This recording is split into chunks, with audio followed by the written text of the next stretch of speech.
이제 더불어민주당의 공천이 마무리되고 있습니다. 이제 더불어민주당은 현장으로 갑니다. 이제 이재명 대표는 현장으로 갑니다. 국민들을 만납니다. 이재명 대표를 보고 싶어 했던 국민들이 그 자리에 와 주십시오. 와서 이재명 대표도 응원해 주시고 더불어민주당도 응원해 주시고 윤석열 정권, 한동훈 비대위원장 확실하게 심판해 주십시오. 대한민국을 살릴 사람 더불어민주당입니다. 대한민국을 살릴 사람 이재명 대표와 저희들이 열심히 뛰겠습니다. 윤석열 대통령이 되고 대한민국 경제가 다 망가졌습니다. 살기 힘들다고 난리가 났습니다. 경매는 최고 수준에 가고 있고, 그리고 사과값이 세계 1위로 비싸다고 하는 언론 기사들이 줄을 이어 나오고 있습니다. 도대체 대한민국 경제는 왜 이렇게 망가진 겁니까? 윤석열 대통령은 대한민국 경제를 어디까지 얼마나 망가뜨리려고 하는 겁니까? 2년 동안 고통받았습니다. 더 이상 3년 이렇게 가서는 안 됩니다. 이번에 총선에서 더불어민주당에 힘을 모아 주십시오. 더불어민주당은 공천하는 과정 속에서 아팠습니다. 힘들었습니다. 그런데 그 결과를 보니 혁신의 공천이다. 많은 사람들이 아프고 어려움을 겪지만 혁신의 공천이었다. 더불어민주당은 자기를 깎아내면서 대한민국의 미래를 위해 나아가고 있구나라고 국민 여러분들이 평가해 주고 있습니다. 그런데 국민의힘 공천은 어떻습니까? 맞습니다. 그 현역 불패, 그 현역들이 그대로 있습니다. 그래서 언론인들이 한동훈 비대위원장에 물었습니다. 현역 불패입니까? 왜 이렇게 현역들이 안 바뀝니까? 라고 물으니 바뀔 수가 없는 구조라며 엉뚱한 답변을 해내고 있습니다. 혁신하지 않는 국민의힘 공천, 썩은 물 공천입니다.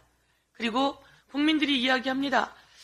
그 국민의힘 비대위원장은 도대체 선거로 뽑힌 사람도 아니고 낙하산으로 내려와서 국민을 향해 깐족 하는데 그 공천이 깐족 공천 아니에요? 그 사람에게 잘 보여서 되는 거 아니에요? 이런 식의 국민들이 의심을 하고 의혹을 제기하고 있습니다. 깐족이라고 하는 말을 다시 한번 되새겨 보면서 좀 더 국민 앞에 턱도 밑으로 좀 내리고 눈도 좀 밑으로 내리고 국민 앞에 겸손했으면 좋겠다, 이런 말씀 드립니다. 3.1절이었습니다.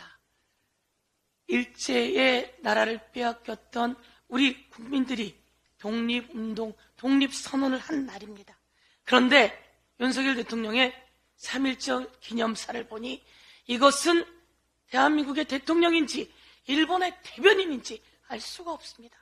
작년 3.1절 기념사에서 윤석열 대통령에게 일본의 대변인이냐, 이런 이야기 딱지가 붙었습니다. 올해는 더한 것 같다 말씀드리면서 이재명 대표가 3.1절 노래에 대한 문제 제기를 했는데요.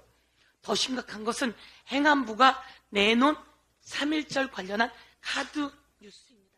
좀 잡아주시겠습니까? 이 카드 뉴스를 보면요, 1919년 3월 1일은 만주 하얼빈에서 시작된 대한민국 임시정부의 독립선언과 동시에 만주, 한국, 일본 등에서 대규모 항일 독립운동이 일어났다, 이렇게 쓰여 있습니다. 여러분, 임시정부가 만주 하얼빈에서 시작했습니까? 이런 사람들이 대한민국 정부 맞습니까? 이런 내용이 올라와서 문제 지적을 하니까 화들짝 놀라서 이 카드 뉴스를 삭제했습니다. 뭐 이런 정부가 있습니까?